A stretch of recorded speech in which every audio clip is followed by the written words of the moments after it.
Sa hindi pa nagkaka-earnings, etong tips ko sa inyo. Kaya kung interesado kayong malaman, panoorin nyo. Sa hindi pa nagkaka-earnings, etong sasabihin ko sa inyo. Mag-upload lang kayo palagi ng mag-upload ng Reels. Reels talaga ang i-upload nyo. Pero mag-upload din kayo ng photo. Pero noon, Reels talaga ang ina-upload ko noon. Palagi akong nag-upload ng Reels sa isang araw. Ilang beses ako mag-upload. Yun talaga, consistent ka lang sa pag-upload ng Reels. Bihira lang yung long form video kasi noon nag-upload ako. Bihira lang ako mag-upload ng long form video. Pero ang Reels talaga, yung ina-upload ko talaga palagi.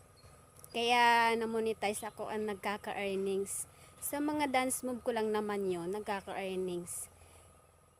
Kaya kayo, upload lang kayo ng upload palagi ng Reels. Yun talaga. Kasi alam nyo ba, na ilang buwan pa lang ako dito. Alam nyo ba, ilang buwan pa lang ako dito. Na-monetize ako nung September, October. Pero hindi ko na set up yung payout. Hindi kasama yung earnings ko at stars yun. Pero may earnings na ako nun. November, December, yan ang umpisa. November, December, January, February, March, April, May. 7 buwan pa lang ako dito.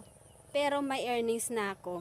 Kasi ang ginagawa ko kasi, nag-upload lang ako palagi ng mga reels. Reels talaga. Tapos yung mga photo ko na may mga music, pinang-delete ko talaga yun lahat. Tapos may mga photo ako na mga templates. Yun, yung mga templates ako ng mga photo, delete ko din yun sa aking Reels. At nilinis ko lahat yun. Kasi nadidetect kasi ni Meta ni algorithm yung mga ganong bagay na hindi dapat yung may music na picture lang, dapat walang music. Yung reels lang talaga, yun lang talaga kung gusto mong lagyan ng music. Kasi noon ako, nagkaka-earnings din ako nung may mga music. Doon ako nag-umpisa. Kaso ngayon, kasi parang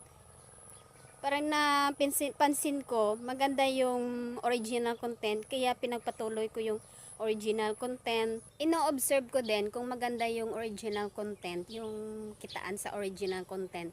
Kaya yun ang pinagpatuloy ko, yung original content. Kahit pwede naman yung may music. Base kasi